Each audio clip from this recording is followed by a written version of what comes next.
sebenarnya emosional itu bukan hanya dari iris, bisa juga dilihat dari skleranya. Tapi kalau kita melihat karakter bawaan atau yang itu warisan, itu dilihatnya dari irisnya. Kalau sklera itu juga ada zona emosional.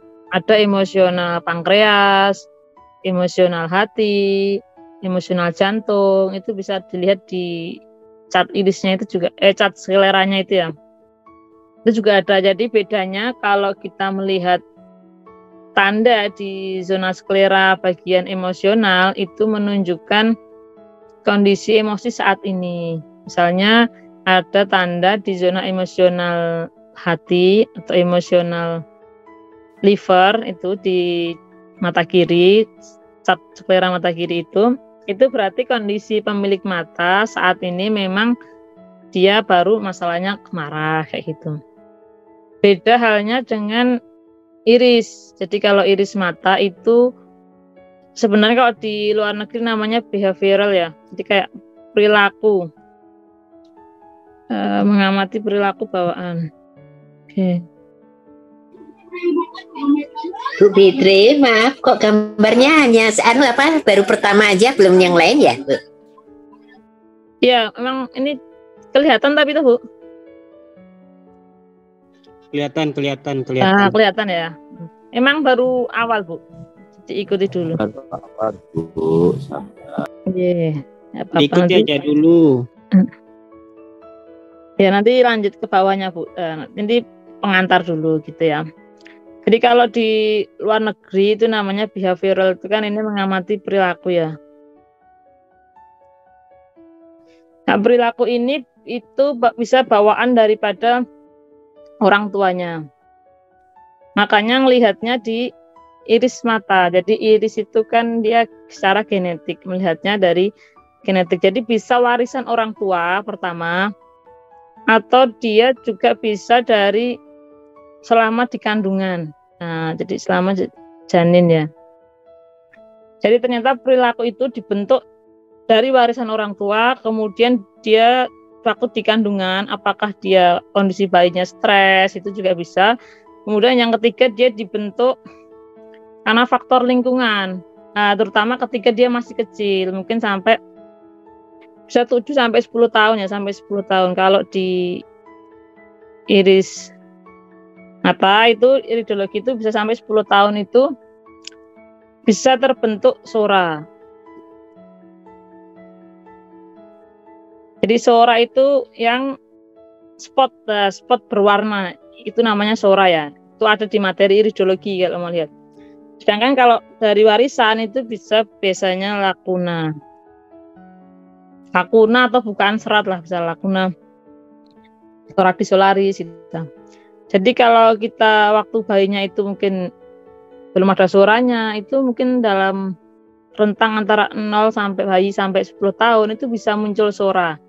Nah, itu bisa dibentuk dari lingkungan. Misalnya waktu umur 2 tahun, 3 tahun dia mengalami traumatik, nah itu bisa muncul soranya, warnanya itu.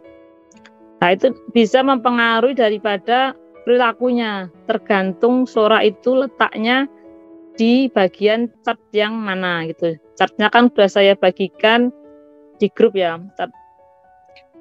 cat behavioral iridologinya itu ya. Nah, sora itu gini, jadi ada beberapa faktor perilaku itu dibentuk dari warisan, dari dia selama di kandungan, kemudian juga dari lingkungannya. Jadi semuanya berpengaruh gitu ya. Jadi bukan hanya dari warisan sebenarnya. Tapi setelah 10 tahun ke atas itu sora udah nggak terbentuk. Jadi ini yang menentukan perilaku berikutnya itu ya dari ini.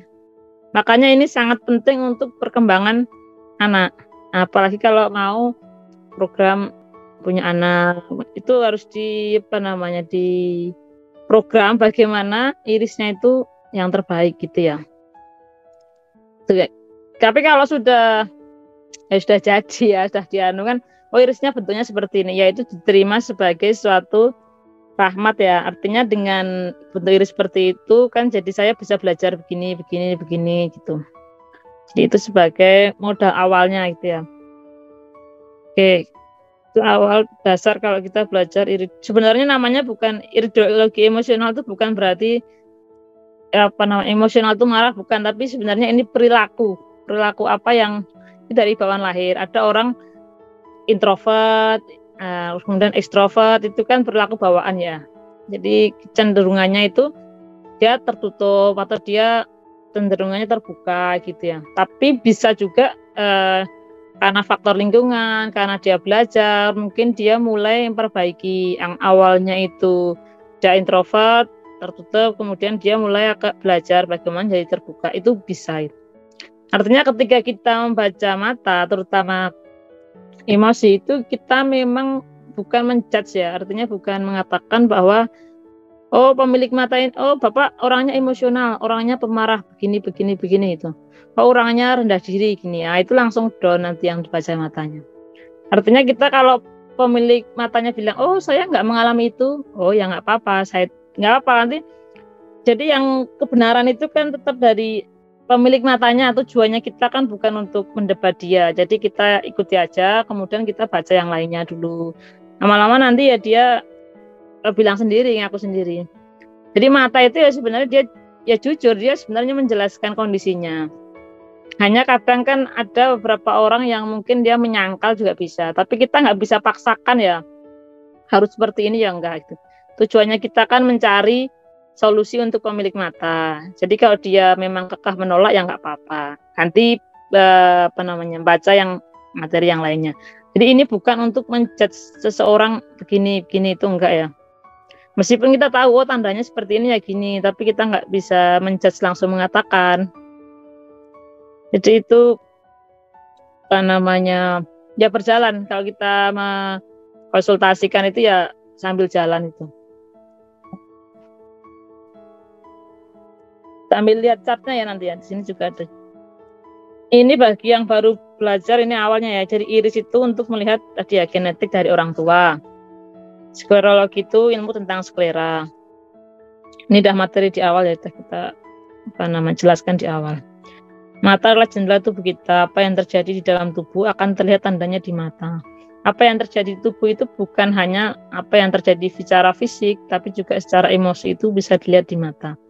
Jadi dulu perkembangan iridologi itu semakin berkembang terus, semakin banyak diteliti. Jadi bukan hanya ilmu yang dari warisan dulu iridologi klasik ya, tapi iridologi itu semakin berkembang, kemudian diteliti dari ribuan pasien, jadi iridologi modern, kemudian diteliti ternyata mata itu mampu melihat emosinya, karakter bawaannya, kemudian kapan dia waktu titik terendahnya, itu diteliti terus. Jadi itu bukan sekedar omongan belaka, tapi memang itu ada penelitiannya, diteliti terus menerus gitu. Nah, mengapa mata dijadikan sebagai alat untuk mendeteksi kelemahan organ tubuh? Nah, ini nanti bisa dibaca ya, ini materi awal. Intinya kalau mata kan nggak banyak kena gangguan, sehingga kan dia kecenderungannya lebih maksudnya nggak diculak-culak, nggak gitu.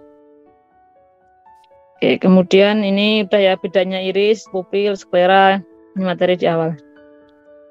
Nah, kita masuk iridologi perilaku kalau di luar negeri. Kalau di Indonesia kita katakan gampang iridologi emosional atau matologi emosional.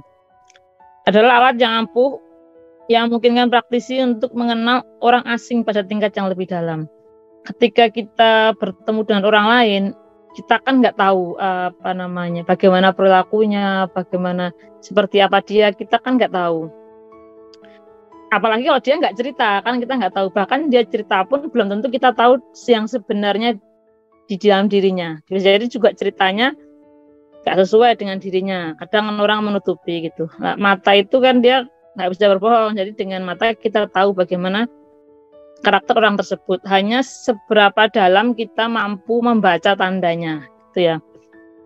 Kalau Anda menggunakan metode ini lebih dalam, maka semakin Anda akan kagum pada seberapa akurat mata menunjukkan kepribadian seorang. Baik jadi kondisi saat ininya, emosi saat ininya, ataupun dia warisan, ya. Nah ini ya chartnya, yang viral iridologi. Ini mata kanan dan mata kiri. Ini male relation dan female relation. Maksudnya apa? Jadi kalau male itu kan laki-laki, female itu kan dia perempuan. Jadi mata kanan, R itu kanan ya.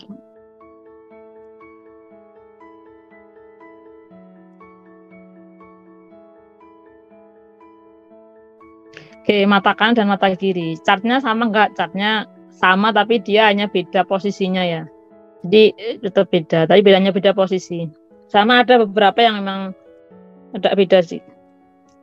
Jadi ini ya mata kanan sama mata kiri chartnya dua ya. Ada chart kanan sama kiri gitu. Bedanya gini, kalau mata kanan itu hubungannya terkait dengan laki-laki. Misalnya kita tahu anger kan artinya marah ya, kemarahan. Nah, marah ini kalau dia di mata kanan maka terkait dengan laki-laki. Nah, ketika pemilik mata kita temukan tanda di zona anger, zona marah. Nah, itu kecenderungannya dia akan marah terkait dengan laki-laki. Laki-laki itu siapa? Ya bisa dengan, misal kalau dia perempuan ya bisa jadi istri pasangannya, kemudian dia bisa dengan bapaknya, bisa dengan saudara laki-lakinya, atau mungkin teman kerjanya, jadi banyak ya. Dan kalau kiri, dia terkait dengan ibu, misalnya ya, dia juga marah gitu. Marah bisa terkait dengan saudara perempuannya, dengan ibunya, seperti itu ya. Jadi kalau dia tandanya di mata kanan itu kaitannya dengan hubungan dia dengan laki-laki. Kalau mata kiri dia hubungannya dengan perempuan. Sesuai tandanya.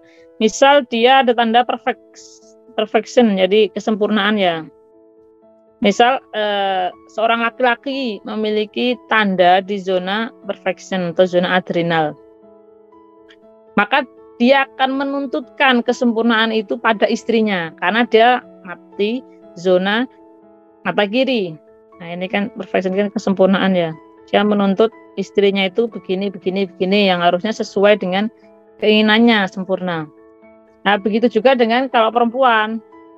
Kalau di mata kanan ya dia menuntutkan pada pasangannya dan suaminya gitu. Itu penjelasan mata kanan sama kiri. Kemudian warnanya. Warna ada warna merah, warna kuning, warna biru. Yang pertama, yang biru itu zona mentalnya. Mental pikiran. Kemudian yang warna kuning itu emosionalnya, yang warna merah itu fisiknya, zona fisiknya. Jadi gini, yang warna biru itu cenderungnya di dalam kolaretnya. Nah, ini kan apelnya kayak kolaretnya itu ya. Oke, tahu ya kolaret itu seperti apa?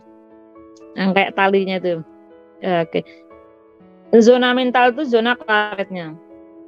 Di dalam kolaretnya. Ini memang zona pikiran itu kadang orang itu kan dia dalam pikiran bawah sadar ya, tidak sadar.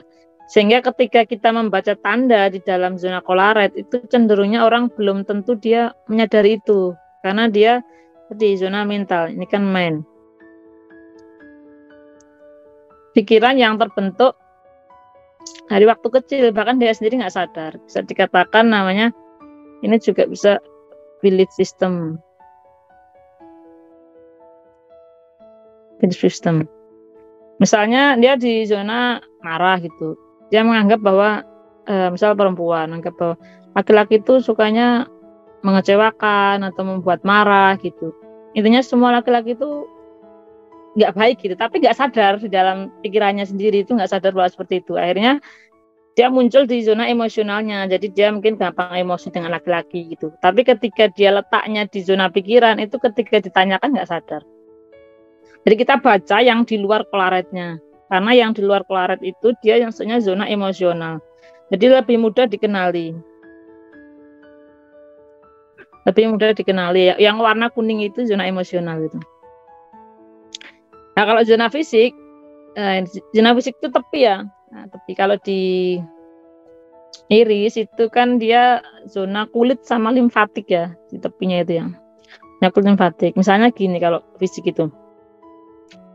Misalnya di zona nurturing ini kan pengasuhan ya.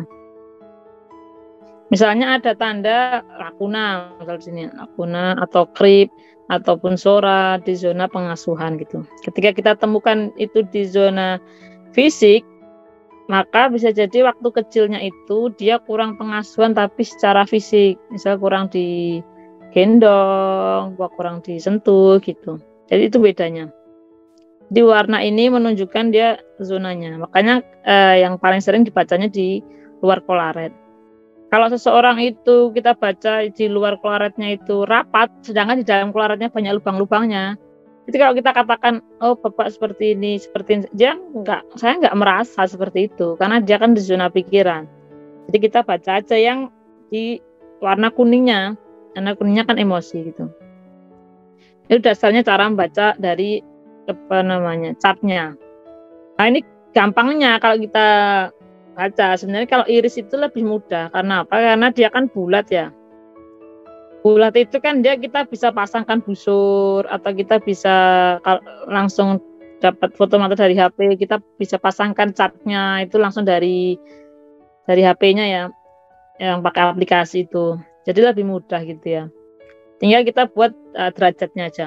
Misalnya dibuat derajat 360 derajat. Itu yang saya kirim itu sudah ada derajatnya kalau nggak salah itu. Sudah saya beri derajat. Jadi ketika nanti iris mata, dapat foto iris mata, baik itu lewat HP atau lewat kamera, itu pindah dulu ke komputer ya. Kalau dari kamera, pindah dulu ke komputer, kemudian kita pasangkan chartnya. Ketika template dipaskan, nah tinggal kita gampang, oh ini tandanya di sini, tinggal baca chartnya. Tandanya di sini, tinggal baca chartnya gitu. Jadi mudah ya.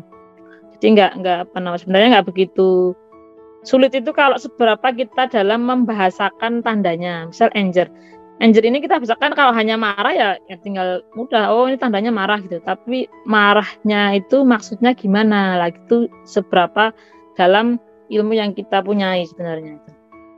Tapi kalau baca tandanya itu sebenarnya mudah. Kalau dari iris itu tinggal dipasangkan di chart, di derajatnya itu ya bisa itu. Tinggal foto matanya, bisa pakai HP atau pakai HP sekarang juga udah bagus. Asal kalau ada makronya ya bisa gitu. Atau pakai makro yang beli itu juga bisa. Oke, kayak gitu ya. Kemudian nah ini sudah saya pasangkan ya. Saya pasangkan derajatnya gitu 0, 10. Misalnya kalau kita temukan ya, di zona jantung, ini zona jantung, dia ada lakuna ya. Nah, dia mengenai juga zona nurturing, arti pengasuhan. Berarti nanti ya ini saling terkait ya, dua-duanya ini.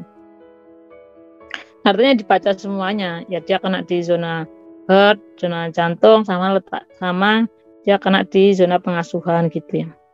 Sebenarnya kalau emosional itu enggak kaku ya, artinya ini 4 jam segini banget, itu sebenarnya enggak. Jadi itu kita menyesuaikan daripada pemilik matanya. Nah, tinggal seberapa banyak dia bercerita, kita gali gitu. Jadi disesuaikan, karena kalau emosi itu kan lebih fleksibel ya. Enggak kaku fisiknya gini ya, seperti fisik. Oke. Mata kanan tadi ya udah terkait dengan ayah atau hubungan dengan laki-laki. Kemudian mata kiri terkait dengan ibu atau hubungannya dengan perempuan gitu. Tadi udah ini ketiga tanda lakuna di posisi anger atau marah di mata kanan, artinya marah pada sosok laki-laki. Jadi dia posisi pada chart menunjukkan secara spesifik kepribadian pemilik mata. Jadi semakin banyak lubangnya atau semakin banyak tandanya, itu menunjukkan beban spiritual yang dibawa pemilik mata, yang diturunkan dari orang tuanya atau ayah ibunya atau kemungkinan juga kakek neneknya gitu. Jika beban spiritual itu tidak mampu dilampaui, artinya itu kan tugas yang harus diselesaikan. Nah, PR-nya itu yang harus diselesaikan. Ketika pemilik mata itu tidak mampu menyelesaikan itu yang diberikan dari Tuhan, maka itu akan diturunkan ke anaknya. Artinya tugas spiritualnya, beban spiritualnya belum selesai. Nah, itu ketika orang tuanya nggak mampu, nanti diturunkan ke anaknya. Diharapkan anaknya itu mampu menyelesaikan tugasnya itu. Makanya ini dari keturunan, bisa diturunkan ya. Itu sekilas kalau kita baca dari chart iridologinya ya, behavioral iridologinya posisinya. Oke, kita masuk. Ada 2 tipe utama kepribadian. Jadi ini menurut iridologi ya, ada 2 tipe utama kepribadian, yaitu tipe pemikir dan Emosional. Sebenarnya bukan dikatakan emosional, itu kan orang identiknya dengan marah ya. Mungkin orang nggak terima kalau dikatakan ini emosional gitu, nggak terima. Oh saya nggak emosional kok gitu. Jadi sebenarnya ini masuknya ini tipe ekspresif.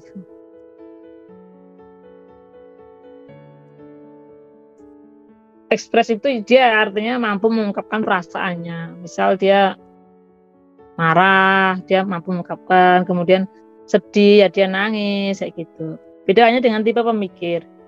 Mungkin dia merasakan marah, tapi dia ya diam aja, nggak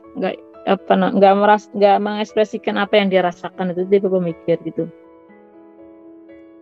Mereka saling berlawanan antara tipe pemikir dan tipe emosional. Ini tidak berarti bahwa pemikir tidak memiliki emosi. Dia memiliki emosi juga, tapi tidak mampu mengekspresikan.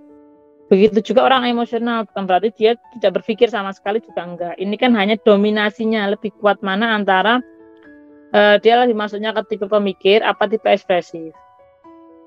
Dua kategori utama tersebut untuk menggambarkan ciri kepribadian seorang. Makanya bukan untuk menghakimi yang lebih baik itu yang pemikir ataukah yang lebih baik itu yang emosional. Itu bukan masalah, bukan baik buruk atau salah benar ya, tapi itu mengungkapkan kebutuhan dan pelajaran yang harus diambil. Jadi tipe pemikir maka dia belajar kepada tipe ekspresif untuk mengungkapkan perasaannya. Begitu juga tipe emosional, dia belajar untuk mulai apa-apa itu nggak harus selalu diekspresikan langsung, tapi juga harus dipikirkan gitu. Jadi ini untuk mengungkapkan kebutuhan dan pelajaran yang harus diambil. Jadi apa yang harus dia pelajari untuk meningkatkan kualitas dirinya ya. Jadi ini bukan seumur hidup dia begitu, tapi ini adalah start awal, posisi awal dia seperti ini. Maka dia perlu belajar juga dari pasangannya. Makanya kalau biasanya pasangan, suami istri, biasanya cenderungnya itu tipenya yang berlawanan. Satunya jadi tipe pemikir, satunya yang emosional. Meskipun kelihatannya mungkin sering cekcok ya, karena kan beda bentuk mata, beda kepribadian, berlawanan, sering cekcok, tapi itu saling membutuhkan, makanya disatukan. Itu saling membutuhkan artinya tipe pemikir perlu juga belajar ke tipe emosional juga belajar ke tipe pemikir, gitu, saling melengkapi itu. Nah, tinggal dilihat foto mata pasangannya. Kalaupun itu nggak berlawanan ya nggak apa-apa, yang penting kan orang tahu ya apa yang dia butuhkan untuk meningkatkan kualitas dirinya itu. Nah, tipe pemikir atau analisa itu tandanya apa? Oke, bentar ya. Minum.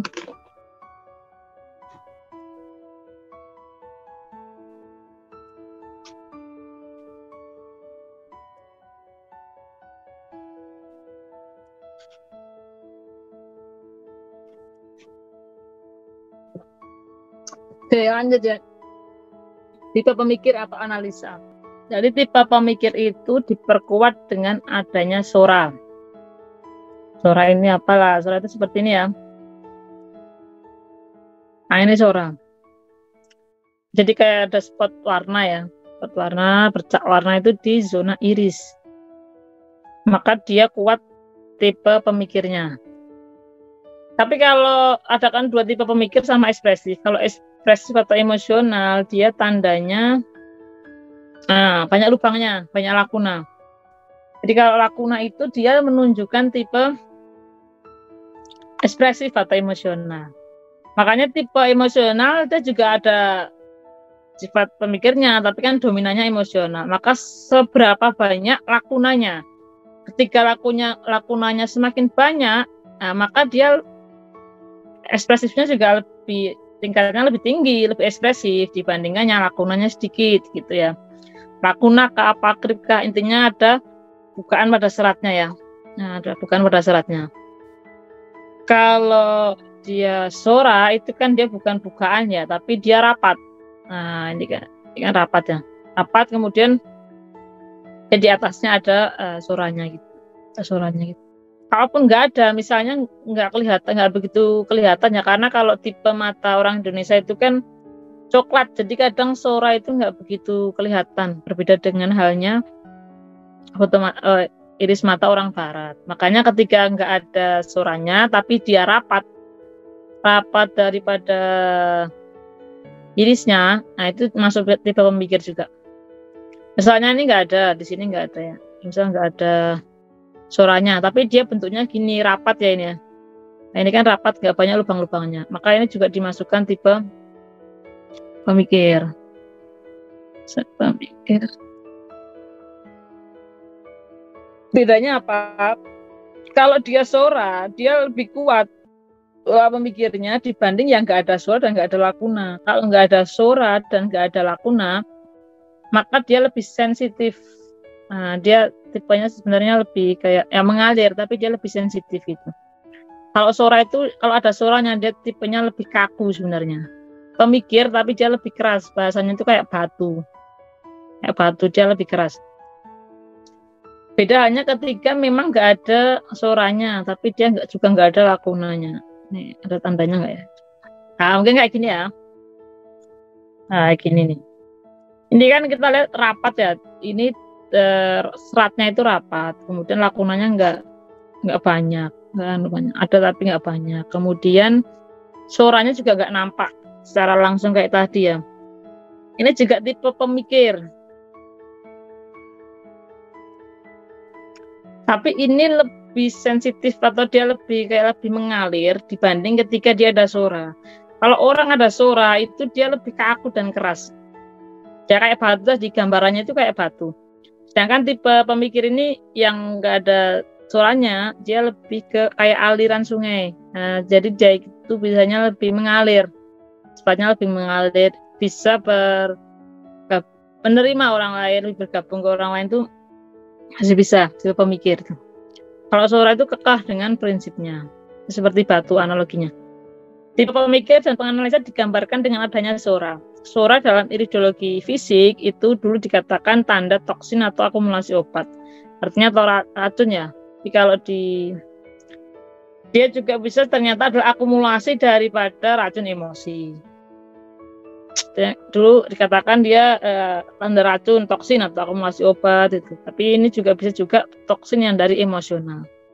Semakin banyak suara, maka karakter pemikirnya semakin kuat. Nah, dia semakin kaku ya. Kaku dengan prinsipnya ya, dia semakin kaku. Nah, ini tipe kepribadian yang berikutnya tipe emosional atau ekspresif ya. Tipe kepribadian utama lainnya di iris adalah bukaan bulat di serat atau lakuna. Jenis ini disebut sebagai tipe emosional. Bukaan atau lubang ini dipenuhi dengan emosi. Jadi emosi itu saja ekspresif ya, memberi orang-orang ini sifat spontanitas. Jadi tipenya itu langsung ya jalan-jalan aja gitu. Nggak usah banyak dipikirin lah, jalan aja gitu. Itu artinya dia spontan, langsung aja dikerjain gitu. Bedanya dengan tipe rapat ini. Nggak bisa jalan-jalan aja, itu harus dipertimbangkan dulu, harus dianalisa dulu resikonya bagaimana, harus ini cara kerjanya bagaimana, SOP-nya gimana gitu. Jadi beda kalau tipe yang banyak lakunanya tadi, kalau kerja langsung kerja aja, nggak usah banyak berpikir gitu.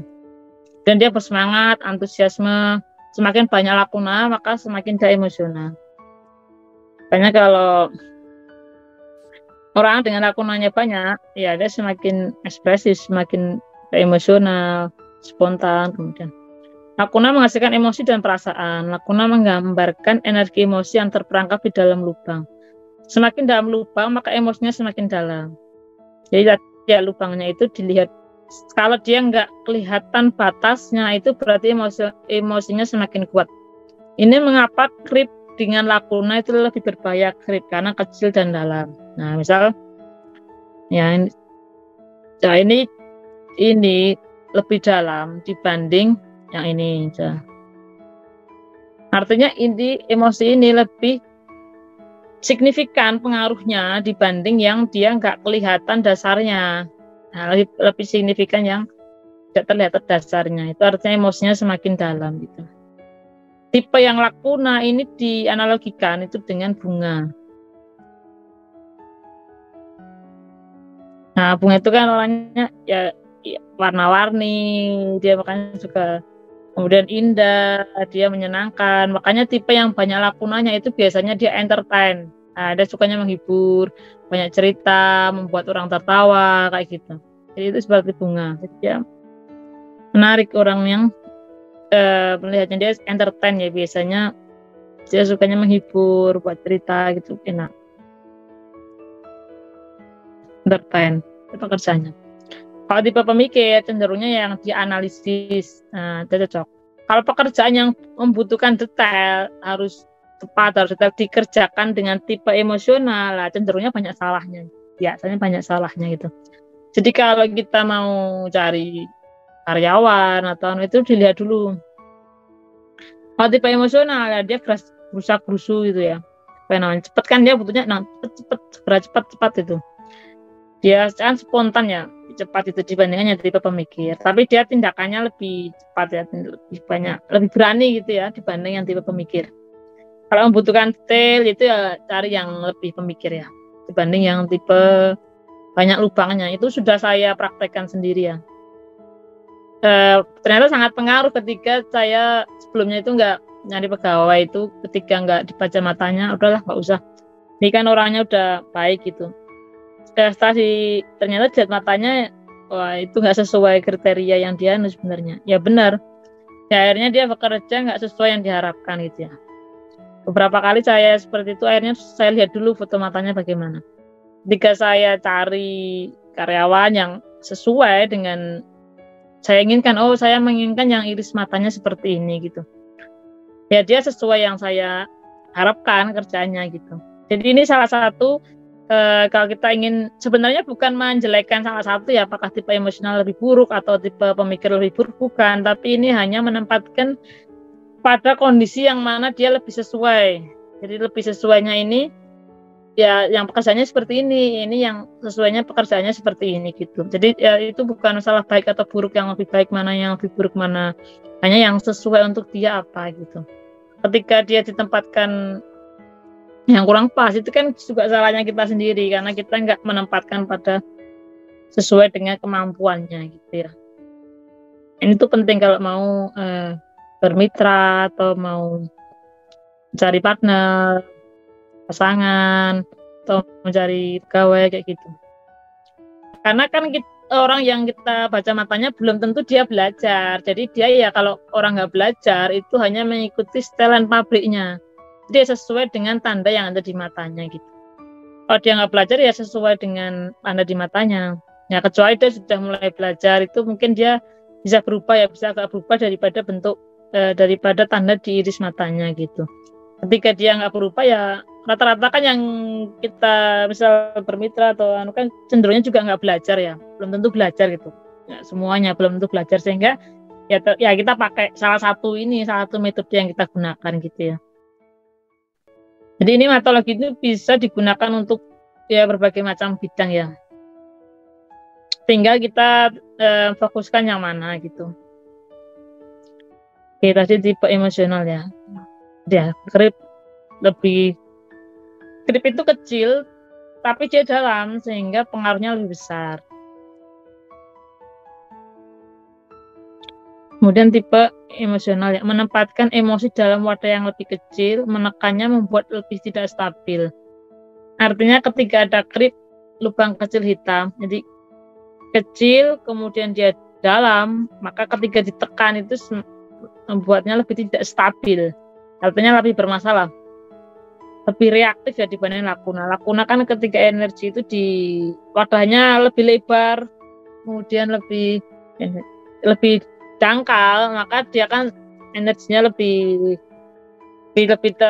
stabil ya dibandingkan yang tadi udah kecil dalam, ketika ditekan dia semakin nggak stabil. Itu analoginya kita membayangkan kenapa grip itu lebih reaktif dibanding yang lakuna. Jadi kadang kita melihatnya yang dilihat yang besar-besarnya saja. Nah ini misal besar ini, ini tandanya ini. Padahal yang kecil-kecil yang lebih dalam ya. Nah, misal kayak gini, yang kecil-kecil ini lebih dalam. Semakin dia bentuknya kecil, tidak terlihat, itu pengaruhnya lebih besar dibanding yang lakuna besar, tapi dia dasarnya kelihatan, itu lebih stabil dibandingkan yang tadi yang kecil tapi dalam. Jadi lihat itu dulu, kecil tapi dalam itu pengaruhnya lebih besar. Oke. Sora lebih bersifat konstriksi atau mengarah ke dalam batin. Mereka cenderung memfokuskan energi. pikirkan mereka sebagai titik fokus konsentrasi, lebih fokus pada pikiran dibanding emosi. Makanya Sora tadi kan tipe pemikir. Oke, jadi gini analoginya ya. Nanti. Kalau dia tipenya Sora, dia kan rapat, artinya energinya itu cukup. Makanya cenderungnya kalau tipenya Sora atau tipe pemikir itu irisnya rapat. Mana ya? Nah ini irisnya kan rapat ya. Dia kalau secara ideologi fisik dia masuknya kan konstitusi kuat.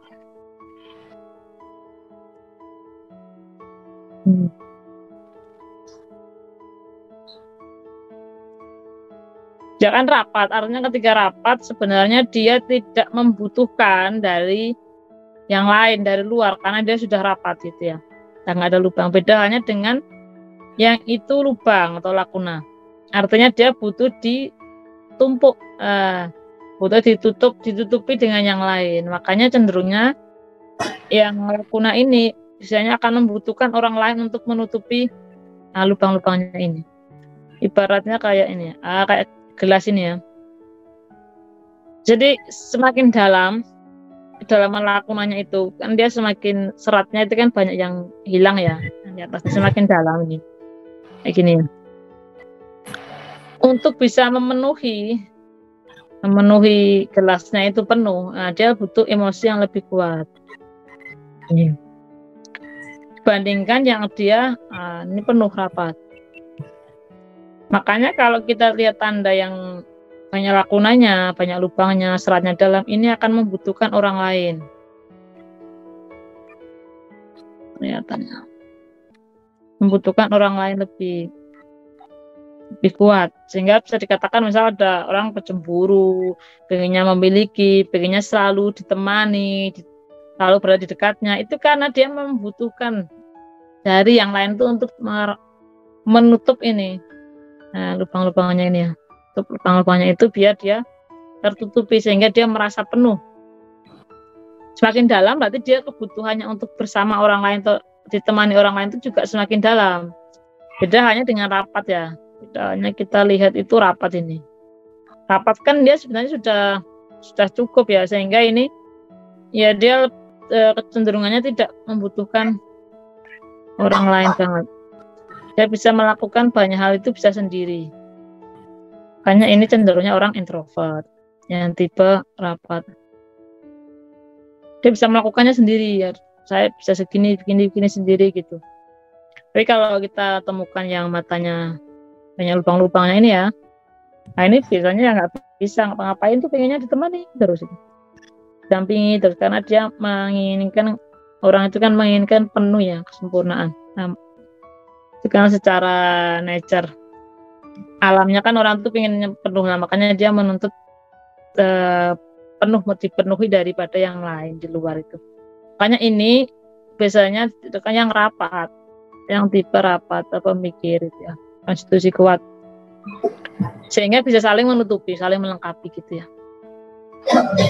Oke, kita masuk tadi mana sampai itu ya bedanya. Orang banyak lakuna akan mencari pemenuhan dari dunia luar, baik itu cinta, kasih sayang, sehingga cenderung banyak menuntut orang lain. Jika tidak sesuai akan mudah emosi. Jadi tidak sesuai harapannya dia akan mudah emosi karena dia menuntut orang lain itu karena dia membutuhkan cinta, kasih sayang dari yang luar. Karena kalau tipenya banyak lakunanya, mungkin suaminya itu pengennya romantisan terus, pengennya di dekatnya terus. Nah itu coba cek matanya. Mungkin dia tipe yang emosional. Ya emang gitu bawaan lahirnya. Ya, kalau dia belajar mungkin dia sudah mulai berubah. Tapi kalau enggak ya sesuai foto matanya itu ya tipenya. Oke, kita masuk ke tipe pemikir ya. Tadi ya. Berapat. Nah ini suratnya rapat. Oke. Tipe pemikir ya, pemikir suka menganalisa, suka berlogika, makanya kebutuhan utama dari tipe pemikir itu adalah informasi.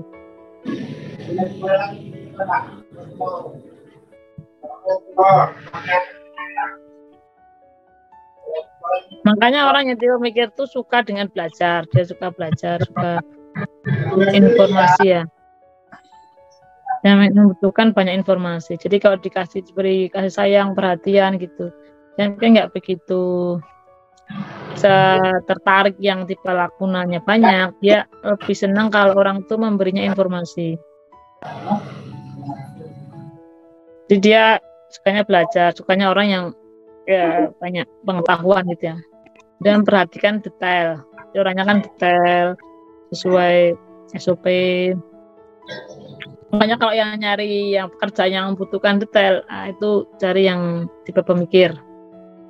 Lebih lambat untuk mulai, tapi menuntaskan sampai akhir secara detail. Jadi ini memang mungkin kurang cepat ya kalau kerja itu nggak secepat tipe yang lakuna. Dia agak sedikit lambat, tapi dia detail. Jadi meskipun dia agak lambat, tapi dia sangat detail sampai akhir gitu. Nah, tinggal sesuaikan dengan kebutuhannya secara. Kemudian ketakutan terbesar adalah gagal atau membuat kesalahan. Nah ini rentan takut dikritik. Sensitif ya, orang ini tipenya sensitif. Kalau orang baperan atau takutan terbesar gagal atau dia membuat kesalahan. Jadi makanya harus dia bekerjanya itu pelan-pelan, tapi dia sesuai gitu. Makanya ini paling rentan dikritik. Makanya ketika ada punya anak, kalau tipe matanya pemikir, itu jangan banyak dikritik atau disalahkan daripada hasil karyanya gitu ya, karena dia lebih sensitif gitu. Cenderungnya kaki dan tangannya menjadi dingin karena kurang sirkulasi. Makanya cenderungnya ini tipe pemikir itu under acid, cenderungnya, tapi nggak semuanya under acid. Nah kemudian kalau under acid dia misalnya jadi tensinya rendah, kemudian dia juga anemia gitu. Karena kan dia kurang mengekspresikan perasaannya ya, jadi cenderungnya dingin badannya. Kalau orang bisa mengekspresikan, kayak dia marah-marah, itu kan dia badannya panas, lebih hangat. Gitu. Ini biasanya kemampuan mengekspresikannya lebih rendah. Ini termasuk kalau tadi koloratnya ini tipe maksudnya restricted ya, restricted atau tipe pemikir.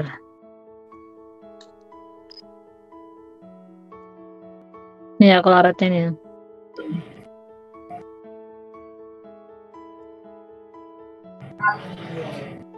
Ini kan jaraknya ke sini kan lebih pendek ya, mending ke sini.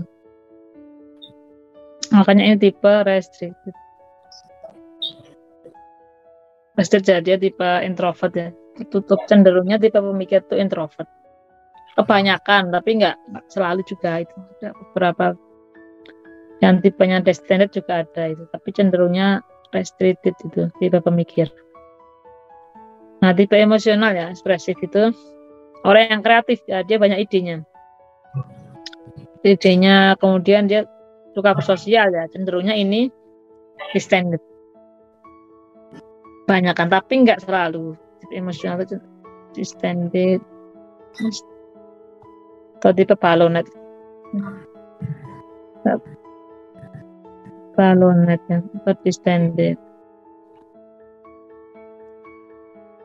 atau secara extrovert ya, extrovert tipe terbuka itu kebanyakan, tapi nggak selalu. Jadi kalau kita kemungkinan tipe emosional itu cenderungnya baronet atau tipe terbuka, karena dia suka bersosial, sahabat, suka berkumpul, suka pesta, acara sosial ya, kumpul-kumpul dengan banyak orang. Nah kalau tipe pasangannya apa anaknya tipe udah tipe baronet, kemudian tipe emosional, dikurung aja di rumah, nah lama-lama dia sakit karena dia bisa seperti itu, karena dia iris matanya tuh tidak sesuai dengan perilakunya, kondisi lingkungannya tidak sesuai ya dengan tipe iris matanya itu. Biasanya kalau nggak paham ya jadi sakit, jadi gampang emosional gitu. Kalau dia banyak dikurung gitu, kayak tipe ini. Nah suka menghibur, makanya ini maksudnya dia cenderung entertain. Nah, tipe ini kan dia menghibur, jadi dia lebih terima dikritik dibanding yang tipe pemikir. Banyak mungkin diketawain, dikritik ini lebih kuat dibanding, meskipun semua orang nggak suka dikritik, tapi dia lebih kuat, lebih nggak begitu mikirkan, karena kan dia bukan tipe pemikir, jadi bodo amat lah gitu. Dia nggak begitu memikirkan, sehingga ini lebih kuat kalau dalam dikritik itu dibanding ini dengan tipe pemikir. Dia ngomongin dikit, dia mikirin, ini dikit dipikirkan gitu. Lama-lama sakit. Berfokus pada perasaan. Bagi tipe emosional itu yang paling penting adalah perasaan. Intinya yang penting dia bahagia gitu.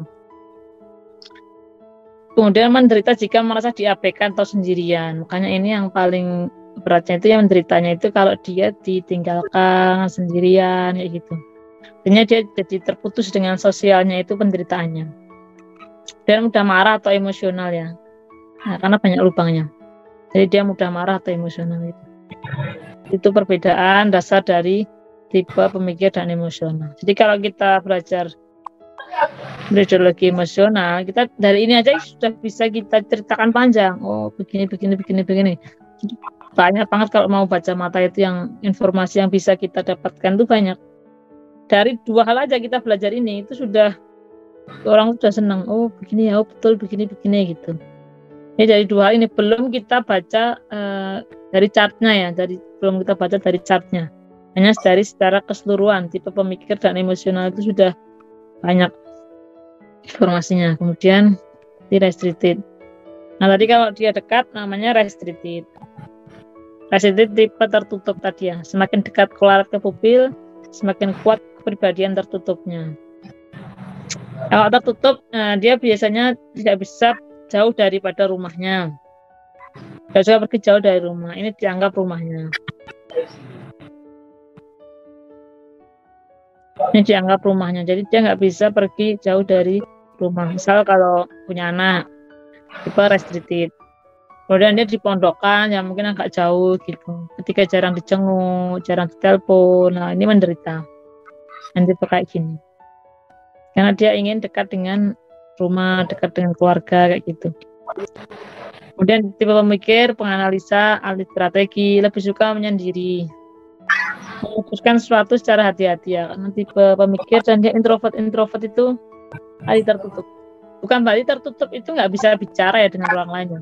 Jadi itu beda ya. Jadi orang tipe tertutup itu ya dia bisa juga bersosial, hanya dia tidak suka membicarakan tentang dirinya, kepribadiannya gitu. Dan kalau terlalu sering di sosial dia nggak nyaman gitu. Artinya bukan berarti dia nggak bisa bersosial ya. Jadi ketika orang dikatakan ini tipe tertutup, dikiranya tertutup di rumah terus nggak bisa bersosial, itu juga enggak. Jadi seperti itu juga. Nah kebalikannya itu tipe extrovert. Tipe extrovert itu ini kan lebar sekali ya ini kolaretnya.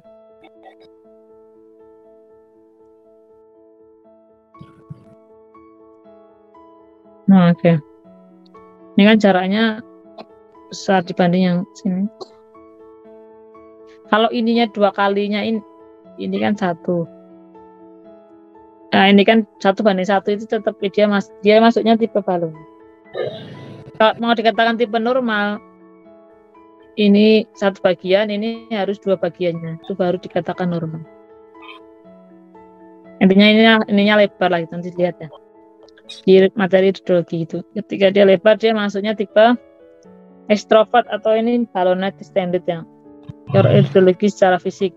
Semakin jauh cincin dari pupil, semakin jauh kolaret ya dari pupil, semakin terbuka kepribadiannya.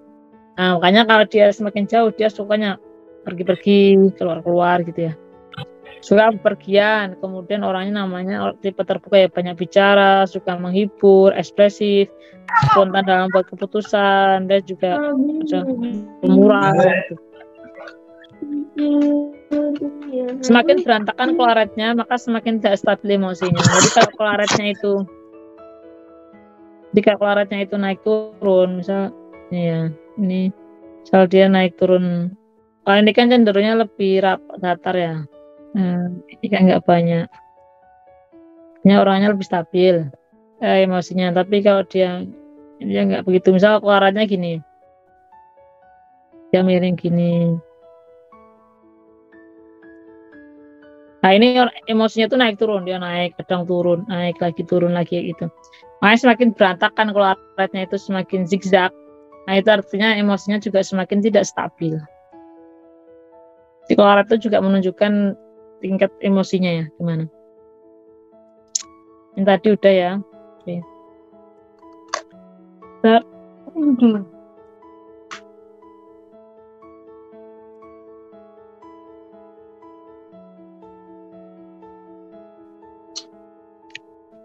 Posisi pada chart behavioral iridologi bisa dianalogikan seperti koper yang harus dibawa. Ketika koper yang harus dibawa banyak, maka bebannya juga semakin besar. Ini mengapa mata dengan banyak tanda lakuna maupun zona berarti beban spiritual yang dibawa itu juga banyak. Tapi setiap orang membawa beban bagasi masing-masing. Jadi bukan berarti orang itu satunya itu lebih enak atau lebih baik, satunya berat, itu enggak. Tipe pemikir itu orangnya sensitif sehingga dia apa-apa dipikirkan. Meskipun dia rapat, tapi dia gampang cemas. Jadi masing-masing itu ya punya kelebihan kekurangannya masing-masingnya. Oke. Dikutip dalam buku Behavioral Iridology, ini karyanya Jim Verghese ya. Kenyataan bahwa semua mata menceritakan sebuah kisah. Jadi kita itu membaca kisah seseorang dari mata. Kayak ibaratnya itu kitab yang dibawa seseorang itu. Apa yang tertulis di situ. Dari turunannya seperti ini, keturunannya, kondisi fisiknya seperti ini, kondisi emosinya seperti ini, itu kitabnya itu di mata gitu ya. Kadang penafsiran kita salah ya, kadang kita membacanya mungkin ya itu kan berdasarkan tingkat kepemahaman kita, pengalamannya. Kadang penafsiran kita salah, tapi mata selalu mengungkapkan kebenaran. Jadi mungkin yang kita yang membacanya yang kurang pas itu. Makanya lihat dulu kalau ini kok nggak sesuai ya, kita baca ulang, analisa ulang. Apa yang kita baca itu kurang pas itu. Apakah ada kesalahan itu? Kalau kita sudah benar, kok pemilik matanya itu menyangkal, menolak, ya berarti dia memang tidak mengakui gitu ya. Makanya kalau itu nggak sesuai, jangan langsung dijudge bahwa pemilik matanya salah. Coba kita analisa ulang. Mungkin kita juga ada kesalahan, tapi mata itu mengungkapkan kebenaran, tidak berbohong. Tujuan dari membaca kepribadian dari mata bukan untuk meramal, jadi bukan untuk meramal ya, atau menunjukkan kita hebat. Karena bisa, ini loh, kamu begini, kayak peramal, kayak dukun, bukan ya. Tapi membantu pemilik mata untuk melampaui beban spiritualnya. Jadi membantu melampaui daripada beban yang dia bawa itu apa aja gitu. Jadi kebenaran analisanya dikonfirmasi ke dalam dirinya. Jadi yang kita katakan itu seperti ini, tapi yang mengalami kan pemilik matanya. Jadi ya silakan pemilik matanya mengkonfirmasi kepada dirinya sendiri gitu ya. Alur perilaku bergerak dari pusatnya yaitu pupil. Jadi pupil itu ibaratnya jiwanya ya. Nah ini jiwanya. Kemudian pupil adalah esensi kehidupan atau jiwa. Ini mengapa ada pernyataan mata adalah jendela jiwa. Dari pupil kemudian ini kan bergerak keluar. Kemudian ke zona pikiran, dari pikiran kemudian dia pengaruh ke emosi, kemudian dia ke fisiknya gitu ya. Itu alurnya gitu. Oke, ini hanya saya berikan hanya beberapa contoh ya cara membaca matanya. Heart itu zona jantung ya. Zona jantung. Ini foto mata seorang laki-laki, mata kirinya ini, kemudian ada banyak tanda lakunanya. Ini di zona adrenal. Kemudian ini tinggal dibaca ini zona. Nah, ini ada banyak ya, tapi kita baca salah satu aja. Di zona jantung. Di zona heart atau jantungnya. Kalau secara fisik ya, ini apakah sudah menjadi fisik aktual bermasalah jantungnya apa enggak? Lihat skleranya di sklera kiri, mata kiri. Lakuna jantung itu artinya apa? Lakuna heart itu ya. Lakuna pada zona jantung menghasilkan perasaan kehilangan atau keterpisahan dengan orang tua. Memang foto mata pemilik mata ini ternyata waktu kecilnya dia dititipkan oleh orang tuanya. Kalau orang zaman dulu itu kan ya gimana, karena faktor ekonomi ya, sehingga cenderungnya orang tua itu kan menitipkan anaknya meskipun itu sama simbahnya itu, tapi bagi anak itu dia merasakan kehilangan. Jadi kehilangan itu karena dia punya ini ya, sudah punya lakunanya ini ya, dia sudah punya lakuna jantungnya itu. Jadi ketika diperlakukan ibunya seperti itu, dia langsung kena kehilangan perasaannya karena dia punya potensi. Beda halnya dengan yang dia nggak punya tanda lakuna di zona jantung. Mungkin dia dititipkan dengan mbahnya, ya dia senang hati aja, suka-suka aja gitu, nggak merasa kehilangan. Jadi ini karena dia punya potensi, sehingga ketika dititipkan dia langsung merasa kehilangan. Dianggapnya orang tuanya itu meninggalkannya atau nggak peduli kayak gitu. Tapi kalau dia nggak punya, ya dia belum tentu punya perasaan itu ya. Makanya ini mengaktifkan yang tanda-tandanya ini. Artinya ini bukan terbentuk ketika dia ditinggalkan kemudian muncul lakunanya. Enggak, lakuna itu kan dari bawaan lahir ya. Kecuali Sora. Kalau Sora mungkin dia dapatkan dari waktu kecilnya bisa.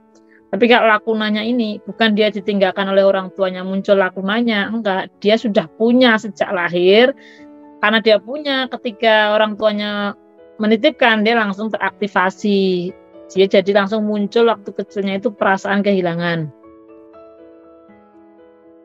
Perasaan kehilangan, keterpisahan dengan orang tua, kemudian perasaan sedih, kesepian, pengabaian kayak gitu ya. Kesepian, pengabaian gitu. Makanya karena dia punya ini teraktivasi, punya perasaan, jadi dia punya sudah terjadi. Jadi diaktifasi ketika waktu kecilnya itu dia kehilangan orang tua, jadi dia muncul perasaan sedihnya, kehilangan. Kemudian pengalaman itu karena nggak mampu diatasi ya, karena masih kecil. Dia terulang akhirnya ketika nikah, sudah punya anak, istrinya itu intinya selingkuh lah. Kemudian dia ya bisa lah istrinya sama yang lain, kemudian dia selingkuh istrinya, kemudian dia berpisah atau bercerai dengan istrinya itu. Ini kan mata kiri ya, mata kiri. Makanya dia terkait dengan wanita. Artinya dia terulang lagi perasaan kehilangannya gitu ya.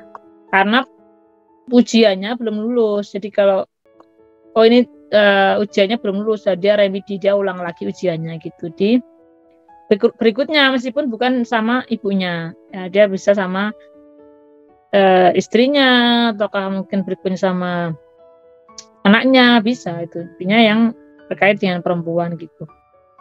Jadi dia mengulang karena dia belum lulus daripada ujiannya gitu.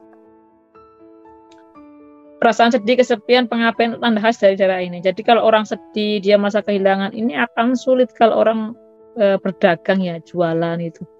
Ketika dia memang punya potensi ini. Jadi kalau jualan itu ya bawaannya sepi, udah berusaha, ya bukan dia nggak mampu, ya sudah punya ilmu ini sudah belajar begini. Tapi kehidupan ini kayak nggak memihak pada dirinya gitu, kok bawaannya apes saja gitu, kok nggak laku, jadi jualan nggak laku gitu. Nah ternyata dia membawa potensi, ya ini tadi, dia karena perasaan kehilangan, keterpisahannya tadi ya, kesedihan itu menyebabkan dia secara dagang bisnis dia kurang bisa. Meskipun dia kalau dia self-employee atau dia mengandalkan kemampuannya bisa, tapi ketika dia berjualan, berbisnis itu bermasalah biasanya. Kemudian cirinya mobil, pakaian, hubungan, pernikahan, anak, karir, atau banyak uang dapat menjadi materi untuk mengisi kekosongan yang ada di dalam hati. Makanya dia mengejar membanggakan mobil, dia punya mobil, punya pakaian, hubungan, anak, yang lainnya itu untuk mengisi kekosongan yang ada di dalam hatinya. Maka cenderungnya berceritanya terkadang melebih-lebihkan untuk mendapatkan perhatian dari seseorang. Jadi kalau sebenarnya misal dia itu kenyataannya sederhana, tapi karena dia punya laknat jantung, mungkin ngomongnya itu berlebihan ya. Ngomongnya banyak berlebihan untuk mendapatkan perhatian seorang gitu. Karena laknat jantung ini ya banyak curiganya ya. Kecurigaan itu. Contohnya, ini contoh kasus ya. Ini kayak jam 9. Ini saya cepatkan aja ya. Contoh kasus seorang ibu paruh baya yang mengeluhkan kepala pusing dan tensinya naik. Sudah minum obat tensi tapi kepala masih merasa tidak enak dan terasa berat kalau menoleh kiri atau nunduk. Oke. Kita lihat dari sisi ini, ceritanya sebenarnya pasangan keluarga ya. Jadi ada suami, ada istri, kemudian ada anaknya, itu cek mata ya, foto mata gitu. Kemudian saya lihat foto mata istrinya dulu. Oke, ini ada tanda inner truth ya, daerah ya, inner truth itu dekat dengan voice ya. Nah ini zonanya zona tiroid gitu, kalau di skleranya secara fisik itu zona tiroid, secara fisiknya itu zona tiroid. Lakuna pada zona inner truth atau kebenaran menciptakan tantangan yang lebih besar untuk menyuarakan perasaan seseorang, kesulitan untuk menemukan kata-kata untuk mengungkapkan kebenaran. Jadi ini ibunya ini ada tanda di zona kebenaran, kemudian ini masuknya kan tipe restricted ya. artinya dia tertutup. Dia ada emosinya, tapi dia emosi tapi nggak mampu mengungkapkan karena dia tipenya restricted itu. Nah ini ternyata kan ini mata kanan ya, ini mata kanan. Jadi ketidakmampuan mengungkapkan pada sosok laki-laki, dan ini ternyata pada suaminya masalahnya gitu. Nah ini istri mata kanan, ini suaminya mata kiri. Ternyata setelah dibuka itu ibunya itu sebel dengan suaminya. Suaminya itu apa ya namanya, kalau itu lebih cerewet gitu ya, begini gitu. Nah, ibunya itu ya nggak bisa marah, dikit dimarahin. Tapi dia nggak mampu mengungkapkan, sebenarnya dia jengkel gitu.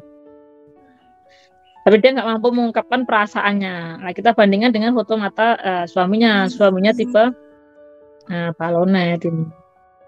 Namanya balonet ya dia banyak ngomong lah, kemudian ditambah tipe emosional, kan banyak lubangnya ya. Udah balonet emosional, nah, itu orangnya banyak ngomong, gini gitu. Pengennya ditemenin, banyak ngomong, banyak tuntutan, kayak gini lah. Ibunya ini, karena dia tipe apa namanya tertutup, dia nggak mampu mengungkapkan. Akhirnya jadilah skleranya muncullah garisnya ini ya. Ini zona tiroid ya. Ini skleranya. Jadilah terbentuk zona tiroidnya bermasalah gitu. Dan itu sudah merah itu. Zona tiroidnya bermasalah gitu ya. Kemudian apa lagi ini? Ini yang mata kanan ya, kemudian istri mata kanan. Ternyata dia ada zona apa ini ya? Ini mata kanannya, zona kesempurnaan ini. Adrenal ya, ini zona adrenal. Zona perfection tadi ya. Zona adrenal ini perfection. Sempurnaan. Istri di mata kanan berarti dia menuntut suami itu harusnya begini yang sempurna. Sedangkan foto mata bapaknya itu yang suami, nah itu di mata kirinya. Nah, dia juga menginginkan istri itu harusnya begini gitu. Nah, karena nggak pernah sesuai akhirnya bentrok. Nah, tapi bedanya ibu ini, dia karena tipenya nggak bisa mengungkapkan, nah dia hanya dipendam, jadinya dongkol ya, jadinya dongkol. Karena tiroidnya dikatakan kena. Nah ini dia sudah ada garis stroke ya, tanda stroke-nya di kepala, kemudian turun ke zona jantung di atas ini. Makanya ini sebenarnya sudah keluhannya itu sudah ya tensinya naik, kepalanya pusing, kemudian merasa tidak enak, terasa berat di tengkuknya, ini kan sudah bermasalah. Nah makanya ini udah merah. Dan ini zona, ya kalau mau tahu emosi di sklera, ini zona emosional hati ya. Sini ya. Ini emosional hati. Nah ini tanda kemarahan ya. Marah. Dan merah itu. Merah. Dan tambah ini jantungnya kena juga. Kayak gitu ya. Jadi itu apa namanya. Karena dia nggak mampu mengungkapkan. Nah ini jantungnya yang di mata kanan juga kena. Jadi ini karena tidak mampu mengungkapkan perasaannya. Sedangkan suaminya seperti itu. Nah, kalau kita nggak paham kan akhirnya ya jadi bentrok itu terus. Dibentrok karena kita berlawanan tapi nggak saling memahami. Sama-sama sebenarnya itu berlawanan, tipe restricted sama satunya balonet, tapi sama-sama emosional. Yang lebih menderita itu kalau dia tipe emosional tapi restricted. Nah itu dia emosinya itu mudah emosi tapi dia nggak bisa mengungkapkan. Lah itu jadi penderitaan ketika dia nggak mampu mengungkapkan. Sebenarnya mengungkapkan itu ya nggak harus ke orangnya langsung, ya bisa misal dituliskan, apa mungkin diungkapkan, diceritakan, apa namanya, kalau takut aib itu ya diekspresikan, misal mukul-mukul bantal apa kayak arung tinju gitu. Yang penting emosinya dikeluarkan dulu gitu ya. Kalau emosionalnya nggak dikeluarkan, itu artinya dia ya menyerang dirinya sendiri. Akhirnya dirinya sendiri, fisiknya yang nggak kuat, lama-lama kena itu ya. Dan satu lagi serang perempuan yang ada keluhan kista ya. Oke, ini nggak dilihat kistanya, tapi ini ada tanda kistanya sebenarnya. Ini nggak dibaca. Jadi inti kita lihat dari emosinya ya. Dia ada tanda di mata kiri ya. Zona heart dan zona rebellion itu pemberontakan ya. Maksudnya pemberontakan. Nah, dia merasa ditinggalkan, zona jantung itu kan ditinggalkan, kemudian di zona ada kebenaran di mata kiri. Artinya terkait dengan perempuan ya. Ternyata pemilik mata ini dia itu bermasalah dengan ibunya sendiri. Di ibunya itu dia sudah menikah, ibunya itu lebih bahkan tidak menganggap anaknya ini, lebih mementingkan adiknya yang perempuan. Apa-apa semuanya suruh kamu tuh harusnya membantu adikmu, harus begini-begini, bahkan kurang dianggap sebagai anak. Sebenarnya dia marah ya, memberontakan. Sama dia merasa ditinggalkan. Hanya kan dia nggak mampu, bisa marah sama ibu itu kan nggak sesuai moralitas gini. Ya, akhirnya emosi yang terpendam itu yang selama ini dia mungkin sakit jadi gituin, itu akhirnya jadi masalah di rahimnya bermasalah karena dia ternyata bermasalah dengan ibunya, rahimnya bermasalah gitu. Karena zona tiroidnya yang mengungkapkan, kemudian zona emosional hatinya itu marah gitu. Kayak gitu ya. Jadi ini kan sudah, jadi dari fisiknya, dari iridologi sudah dijelaskan, sklerologi itu kondisi saat ini sudah dijelaskan, kemudian secara emosional sudah dijelaskan juga ya. Jadi ini mungkin materi yang terakhir. Nanti kalau kita ada kelas ya, nanti kalau mau belajar lebih fokus, lebih mendalami lagi, ini kan dasar-dasarnya. Tapi dasar-dasarnya ini ya sudah bisa digunakan untuk praktek, sudah banyak sebenarnya. Tapi kalau mau memperdalam lagi, nanti bisa ikut kelas online-nya. Nanti dijelaskan oleh Mbak Zumrotul ke sana. Saya persilakan Mbak Zumrotul menjelaskan dulu. Nanti pertanyaannya saya jawab di akhir. Ya, baik ya, kita kita ini buka kelas online gitu ya untuk teman-teman, untuk Bapak Ibu yang tertarik mendalami matologi. Jadi selama ini kan kita belajar secara gratisan gitu ya. Nah, ini untuk yang berbayar. Artinya bukan berarti yang gratisan itu hanya kulit-kulitnya juga tidak. Kemarin sudah dijelaskan bahwa itu tuh juga sudah yang bagus. Jadi dari pengalaman yang pernah belajar matologi itu juga dari yang masuk gitu ya ke kami itu kan memberikan testimoninya bahwa lebih mudah, jadi lebih paham. Jadi ini artinya ini bukan kulit-kulitnya saja yang dikasih, yang gratisan. Jangan berpikir seperti itu. Terus yang berbayar itu nanti yang isinya gitu ya, bukan begitu maksudnya. Di sini adalah lebih lengkap dan bagi yang mau mendalami. Jadi kalau yang kemarin itu sebagai pengetahuan dasar gitu ya, jadi kayak akarnya gitu ya. Nah, kalau mau kayak kita melihat sebuah pohon gitu ya, kalau mau secara menyeluruh gitu kan berarti harus ada pendalaman, kemudian ada latihan gitu ya. Nah, di sini kita beri fasilitas saja. Jadi ini yang akan memberikan materi kami gitu ya, kemudian belajarnya online. Bagi yang tertarik bisa mendaftar. Nanti bonusnya analisa mata peserta, jadi masing-masing itu pegang matanya, maksudnya foto matanya, kemudian nanti akan dianalisakan gitu ya. Nah, seperti yang sudah dijelaskan sama Mbak Fitri itu pada bagian analisa mata. Kemudian apa saja yang didapatkan, yaitu yang pertama soft copy materi kuliah online. Yang kemarin juga sudah dikasih juga sebetulnya, yang kita kelas awal itu ya, bisa diulang-ulang lagi di YouTube RSN 24, itu juga sudah ada soft copy-nya gitu ya. Ini kalau mau yang mendalami saja gitu ya.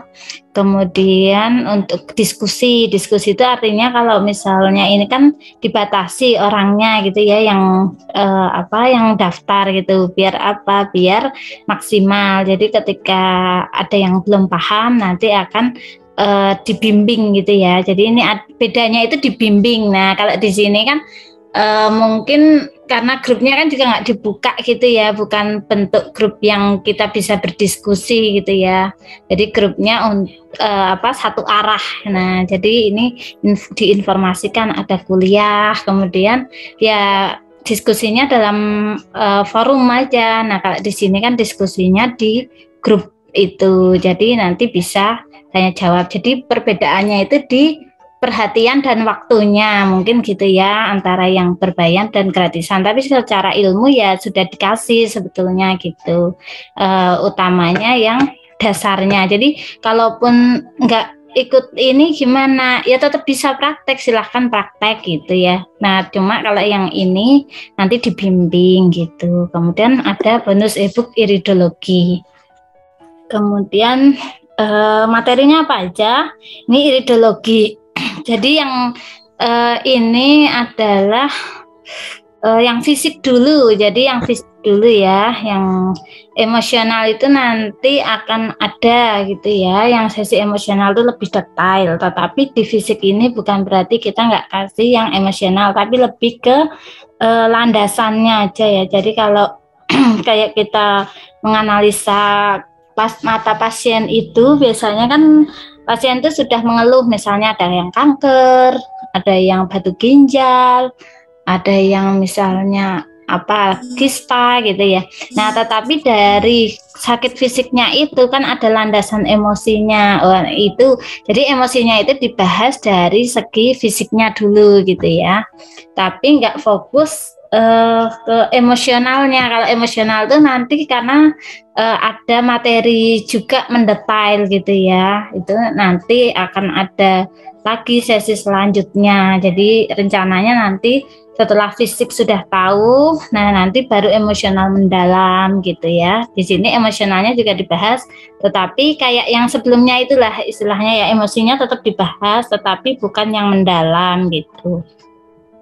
Kemudian sklerologi sudah tahu ya, yang apalagi kalau yang sudah lama ikut gitu ya. Kemudian kelemahan organ itu jadi kalau matologi itu dibuat per bab, itu ada yang pencernaan tuh lambung kolon lambung gitu ya. Kemudian jantung, kemudian hati, kemudian pankreas, itu biasanya yang diabetes gitu-gitu ya, pankreas tuh. Hipo yang kemarin hipoglikemia itu berarti pankreas gitu ya. Kemudian ginjal.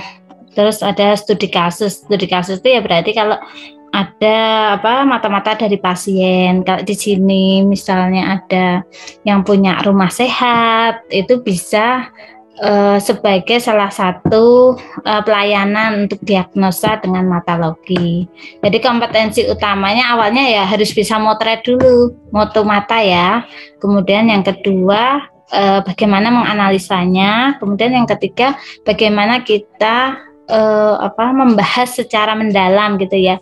Dari tanda itu maknanya tuh apa gitu ya. Kemudian bagaimana kita bisa meresepkan herbalnya, kemudian memberikan pengetahuan bagaimana cara melampaui kalau itu emosional, atau bagaimana cara mengobati gitu ya. Jadi bukan berarti kita itu sakitnya itu macam-macam gitu, misalnya ya ginjal, ya kaki tangan dingin, ya apa-apa gitu banyak ya. Nah itu padahal gejala-gejala pada tiroidnya bermasalah misalnya gitu ya. Nah itu kita bisa bahas di situ. Jadi biasanya terutama kelenjar-kelenjar itu ya, kelenjar tiroid, kelenjar adrenal gitu ya. Nah nanti akan dibahas lengkap gitu ya kalau dengan matologi seperti itu. Ini mulai belajarnya kapan ya? Nanti kalau kuota sudah memenuhi kita mulai gitu aja ya. Gitu, ini informasinya bisa mendaftar di sini ya, nomor admin ini.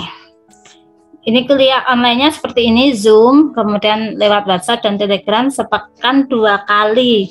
Ya, jadi nanti selain itu buat apa ya? Buat praktek sendiri. Nah, nanti biar ada materi untuk diskusi gitu ya.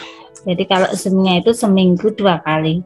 Kemudian lewat WhatsApp dan Telegram. Telegram itu materinya disimpan di Telegram. WhatsApp itu biasanya untuk diskusi gitu ya. Nah, seperti itu. Kalau ada yang mau bertanya, ini Pak Juni ini ya. Mbak Fitri, atau mau menambahkan dulu, boleh? Ya, itu aja ya. Ini nanti mungkin karena materinya udah selesai, jadi ini nggak dibubarkan atau nggak Tapi kita mungkin jadi 2 pekan sekali ya. Jadi kita tetap baca analisa mata, tapi 2 pekan sekali ya. Jadi studi kasus ya, studi kasus saja ya, karena selesai ya. Siapa pesertanya, jadi bukan berarti terus ditinggalkan, enggak. Ini tapi nanti ya itu tadi bedanya waktunya ya Mbak Fitri ya. Waktunya ya kita ganti setiap 2 pekan, karena materinya kan juga udah selesai. Jadi itu dipelajari dulu kalau. Nah, nanti 2 pekan kan sekalian nunggu yang dianalisa itu ada beberapa, udah agak banyak baru kita adakan 2 pekan gitu. Tapi kalau nggak ada yang dianalisa ya kita libur dulu kelasnya. Kalau ada ya kita lanjut lagi setiap 2 pekan gitu ya. Jadi ini nggak selesai sebenarnya, hanya materinya yang selesai. Tapi kita tetap bisa diskusi, ngobrol-ngobrol di sini boleh gitu ya.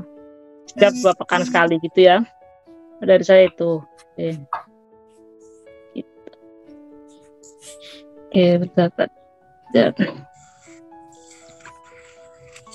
Tadi ini ya. Dari Mbak Nana, maaf. Kirim foto tapi hasilnya masih kurang jelas itu. Yang apa coba aja dikirim. Bisa nggak dibaca itu.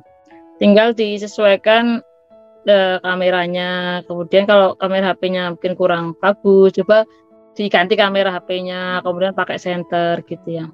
Caranya udah saya jelaskan itu di grup. Lakuna itu terbentuk dari emosi atau emosi dipengaruhi oleh lakuna. Di lakuna itu ya dia tadi dibentuk apakah dia bisa turunan. Dia kan organnya, jadi organ sama emosi itu jadi satu ya. Itu hanya tanda, nggak bisa dipisahkan apakah dia pengaruh dari fisik atau emosi gitu. Jadi dia mempengaruhi dua-duanya. Dia mempengaruhi emosinya juga mempengaruhi fisiknya gitu ya. Itu tanda dari bawaan lahirnya. Stres itu juga bisa ketika hamil karena ada faktor stres dari orang tuanya, kemudian bentuk iris matanya jadi ada lakunanya, itu juga bisa gitu. Nah nanti pengaruhnya dari emosi itu pengaruhnya ke organ, lakunanya itu mempengaruhi kelemahan organ.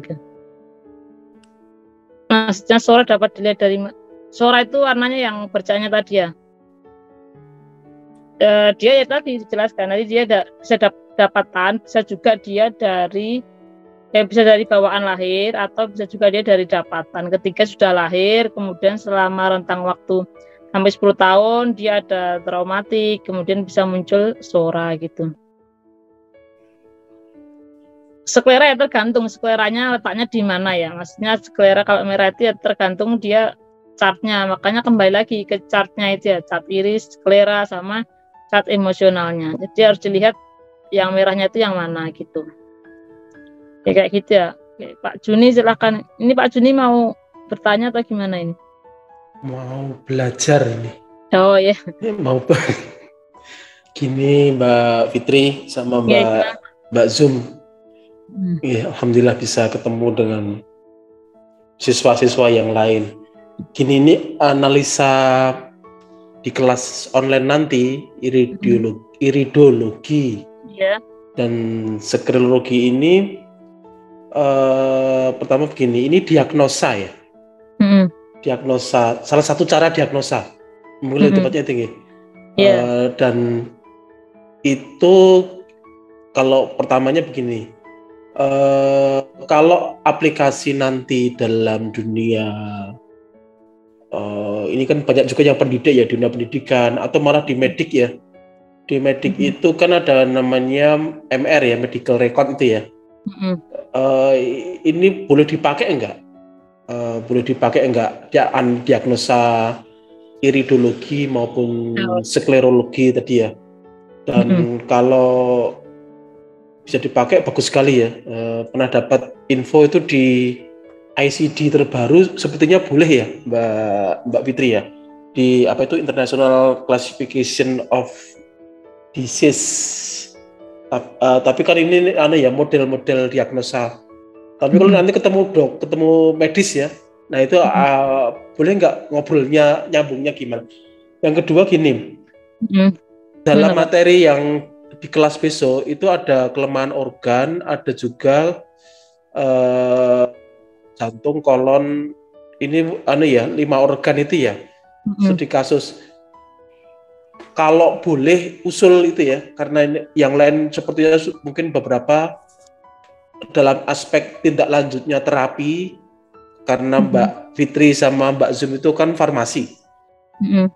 Kalau ke NEIFU gimana Mbak? NEIFU itu kan ada WIFU ke terapi fisik ya. Mungkin pakai akupunktur, akupressure, tuina dan sebagainya. Tapi kalau yang ke NEIFU, ke herbaloginya itu malah jarang Mbak.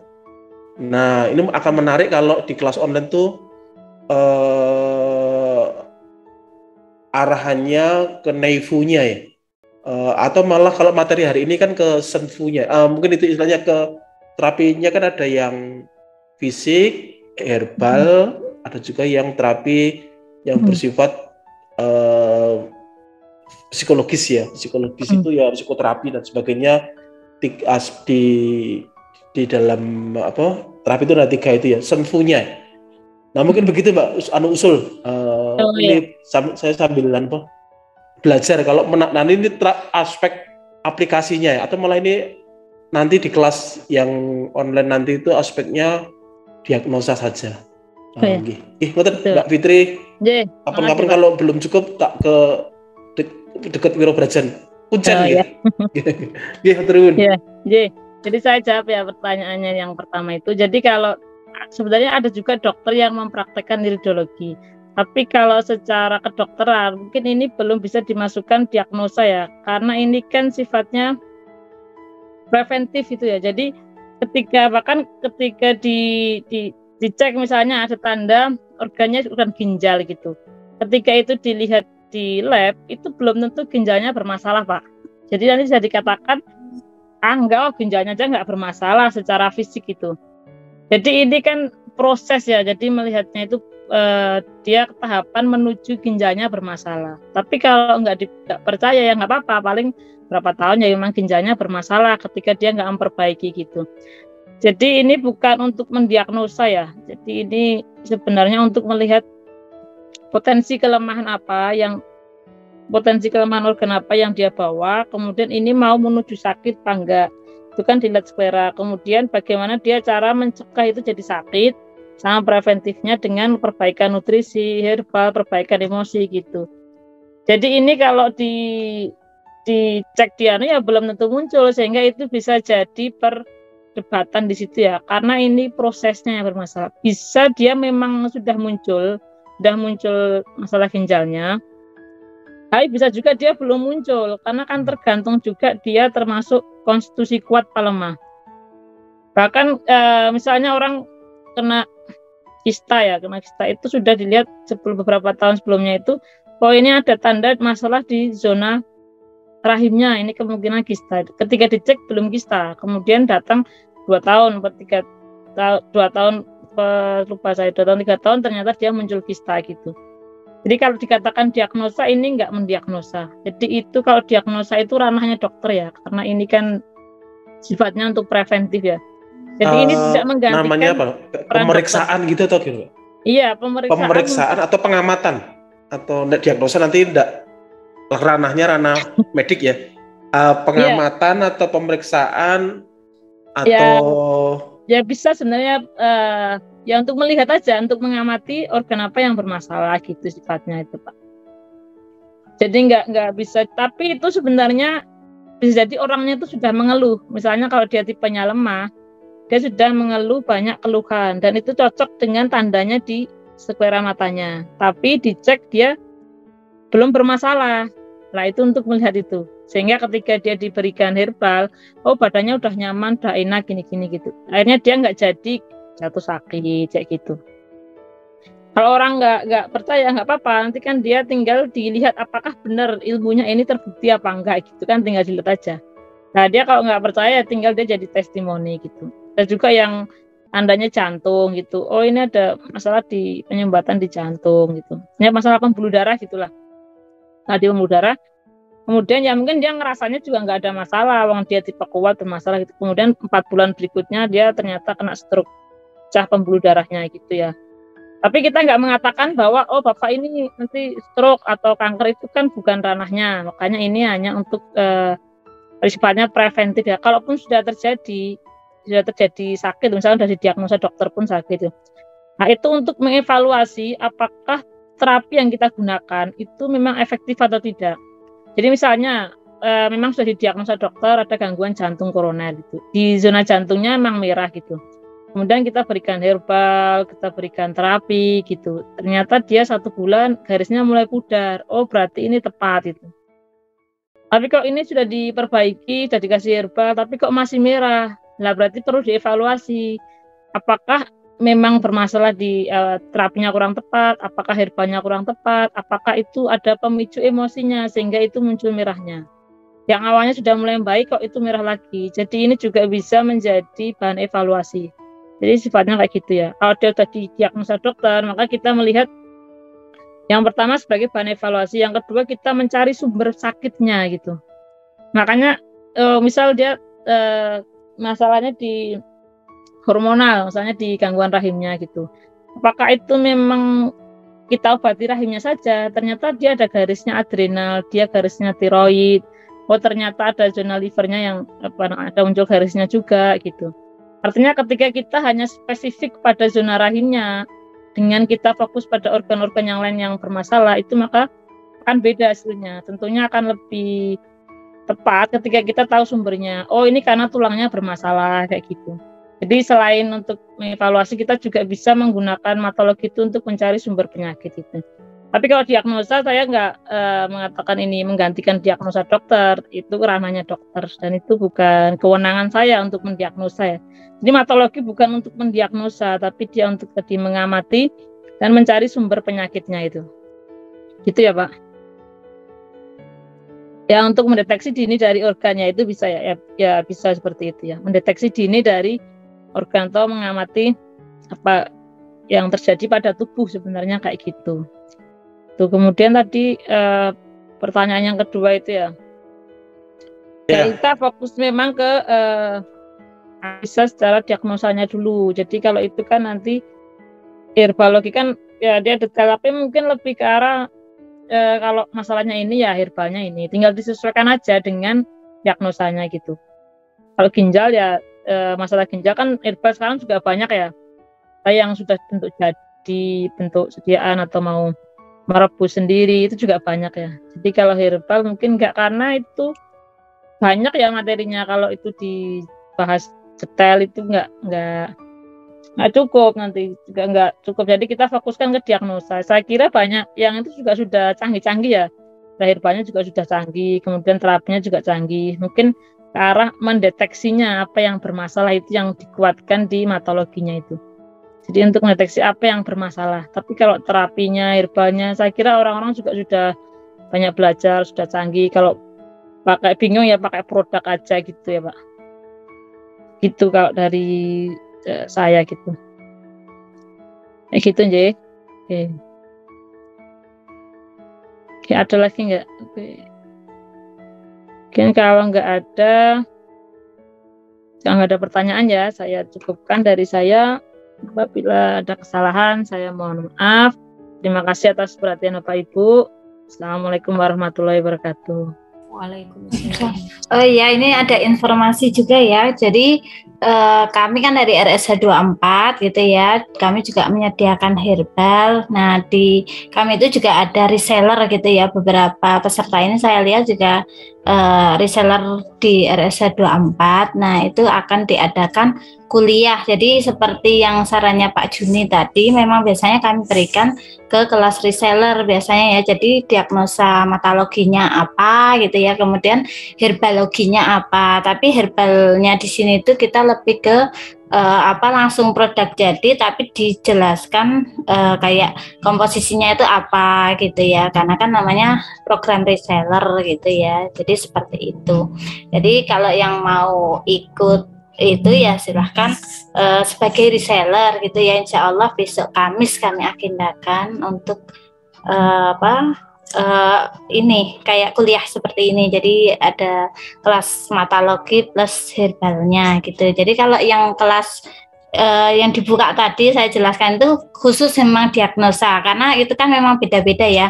Kalau mau tahu herbalnya apa, sebetulnya dulu sebelum kami mengadakan kelas matologi diagnosa itu kami sudah mengadakan kelas herbal. Jadi beberapa partisipan di sini juga beberapa sudah ikut kelas herbalnya, itu juga mendetail ada, dan e-book, kemudian cuplikan-cuplikannya itu sudah ada di Telegram. Jadi itu kami bagikan gratis, silakan ikuti aja itu di kelas kuliah bersama RSA 24 gitu ya, di Telegram itu Pak Juni. Jadi kalau mau tahu herbalnya apa, yang mau jenis rebusan ada, silahkan cari sendiri. Kalau mau yang bentuk produk juga ada, itu yang kami bisa jelaskan ya yang kami bikin gitu ya. Kalau yang lainnya ya silahkan. Jadi kami tidak membeda-bedakan, silahkan yang diingini yang mana itu silahkan gitu aja.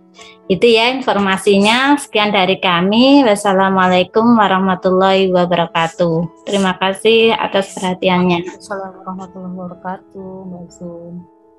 Waalaikumsalam warahmatullahi wabarakatuh.